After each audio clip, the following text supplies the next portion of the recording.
early start for you? And have you changed your preparation for the race this year accordingly? Well, this year is obviously all different because it's our Olympic qualifying season, so we've made sure that we've got a solid winter in. I've just been to South Africa for 4 months and preparing on the so-called Sunshine Coast without any sunshine for the last 4 weeks. So I'm very, very happy to be standing here in Sydney in such perfect conditions and looking forward to another great race on the weekend. Now, how was that training block in South Africa? It's been, well documented, I suppose. You've gone down there, the German team, they like to go down there and train. You're down there this year, the Australian darling and Emma Snow sort of went across and trained there in South Africa. How was it? Do you just sort of spur each other on a little bit of nickname there? Yeah, of course it's difficult, when one goes out the door and you're sort of sitting there and you're like, really, I'm not that tired, I could actually go for a run, whereas your training program says, just stick to the plan. That was a little bit difficult in the beginning, but, other than that, you just got to focus on yourself and prepare, and I guess it was absolutely perfect just having 4 months blocked rather than being in Europe.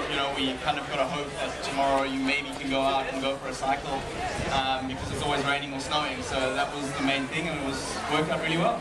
It looked like, it's looked on the websites, and on Amazon websites, you've got a couple of bits of footage there of running through national parks. It just looked like the most amazing place to be training. You've got the mountain biking, you've got the running, the treks and the trails.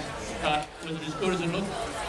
Yeah, absolutely. I mean, I've had a fair few people, come up to me and say, you're training in Africa, it must be dangerous with all the lions around, but really, it's just scenic, it's a great place to train, and, there's heaps and heaps of trails, whether you're out to mountain bike or trail running, it's amazing, and I really like to train there. Fantastic, it looked great. Now, your season, it's a long season. You've got the race now. Do you think go and have a little break? You won't mention Japan yet because that's not up to you and I necessarily, sort of thing. It's been commented on. But what do you do now after a race like this? Do you go back and do a block of training? Do you? Yeah, absolutely. It's really important to be fit for us in June, July, August, and all the way up till September. It's a very, very long season, so I'll be sure to get in a decent block of training and get in some more base work so I can stick it up with the boys and obviously be at the height of my form in London where our Olympic qualification is based on. Yeah, indeed. Talking about the Olympics, obviously London 2012, Beijing, you're the Olympic champion. How does it feel? Does it make you a little bit, you're tall enough anyway, but does it make you a little bit taller? Well, within it certainly does. It's certainly the proudest moment of my life, and it's something that I will forever look for inspiration. It took me a really, really long time to grasp what actually happened, and yet for now, I still every now and then go and have a look at my medal and just think, this is so great. I'm so motivated by this. I just want to go and do more, and that's really what it is. It's my greatest motivation. Now, your partner is Emma Snow, the defending or the current female women's Olympic champion. We've got to come up with a little bit of a name for you two. You've got Brangelina, you two, and of course Brad and Emma Moffat are another couple on the triathlon scene. But we've got to come up with something like the, I don't know, I was talking to somebody before, actually we might point at her, so it's all her fault.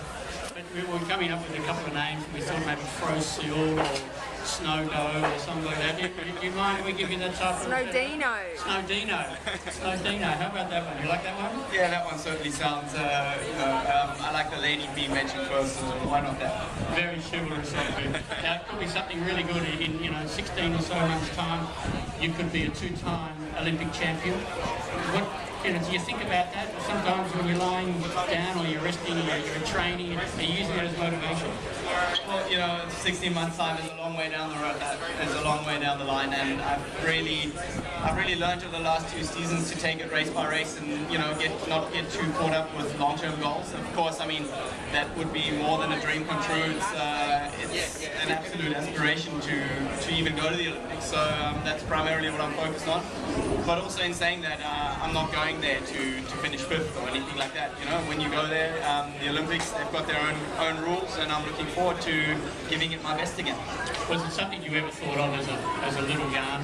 Was it something you ever thought of, I want to go to the Olympics, I want to do this? Were you always interested in athletics or sport or swimming, cycling? Yeah, I never wanted to be a firefighter, I always wanted to be an Olympian. Well, that you are, mate, and you are also an Olympic gold medalist. Best of luck for the race tomorrow and for the season ahead, and we'll see how you do go at London 2012. Cheers, mate.